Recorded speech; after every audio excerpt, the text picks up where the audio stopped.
Hey, so here is a snippet of a field trip we did with Shadow. So working at Home Depot. So he does have his e-collar on to work on that off-leash capacity while he's on a long lead. We always want to make sure that there's safety. But this is where we can start building up our thresholds where he understands, hey, I get to go see people, I get to go out and about, but I still have to listen to this. So really what we're focusing on is the beep to get him to come back to me. And I'm honestly using more verbals than anything else. I did not use the vibration button at all while we were out at Home Depot. Now, we walked past the Christmas decorations, and there was definitely a moment where he was like, I don't know about this. So I really want to focus when I go out with the dog, especially if they're showing me some nervous signals, which he did for the first few minutes we went to Home Depot. I really want to make sure that we get the dog back into a happy state where they realize, oh, this is a good thing, and I like doing this. Now, you'll notice that we are on a slip lead, and he's not pulling.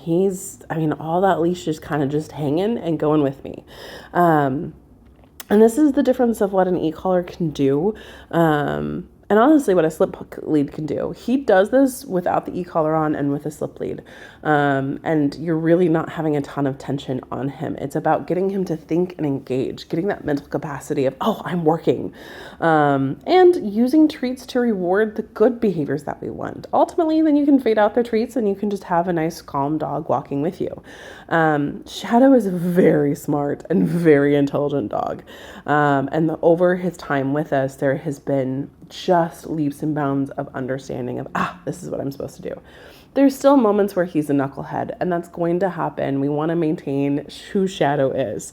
So there's moments when he goes in the daycare yard, especially first thing in the morning, he's a little crazy. But once he gets his willies out, then he's really good the rest of the day.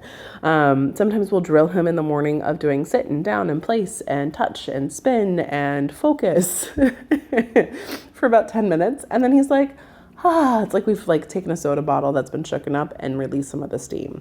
Now, I am still working on that same capacity of him returning basically to a heel. He is in a heel position. And when he gets a little too far ahead of me, I call him back to me and he returns to that nice position. Now, he's not allowed to say hi to people unless he is commanded with a go say hi or an okay. Now, we did work on some blind turns. There was definitely areas where he got a little nervous, and a positive and a negative side effect of working with the e-collar, especially with the beep, is that the beep sounds awfully like the forklift at Home Depot. So when it beeped, he'd be like, I'm right next to you. Why'd you beep me? So there's definitely a couple moments of like, yep, you're fine. It's okay. The beep's not from me or the collar, but I'm glad you're checking in. And so I did reward that. But there was a ton of people. We had a couple dogs that walked past us and worked with us. And you can really see his thought process where he is working through this. But overall, he did phenomenal. Really understands not to jump on people, really understands how to walk calmly on a leash with an e-collar or without an e-collar. And we got to work on some new scary things like moving Christmas ornaments, animatronic things.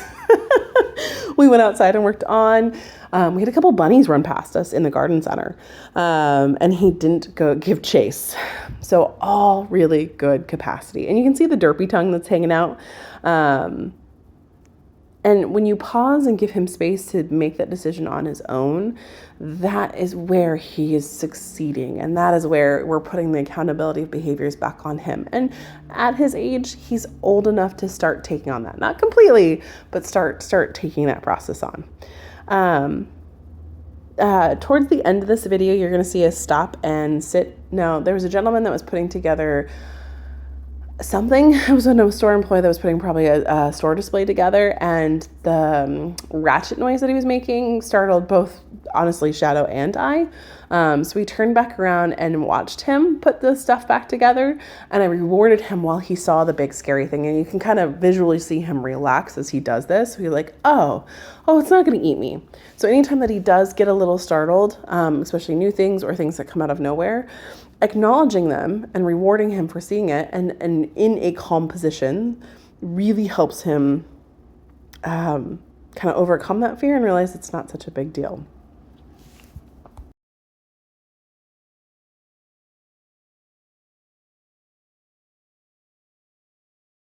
Okay, so here it comes.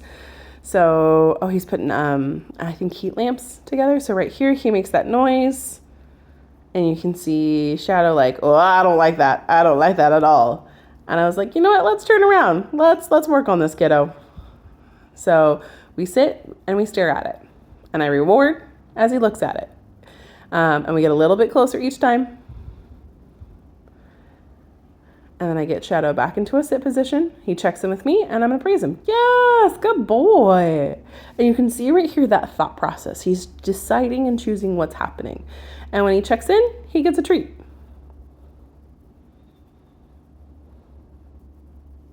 That's what we want. Where he eventually overcomes that fear and realizes, I'm safe with my human. But he did a beautiful job with this trip.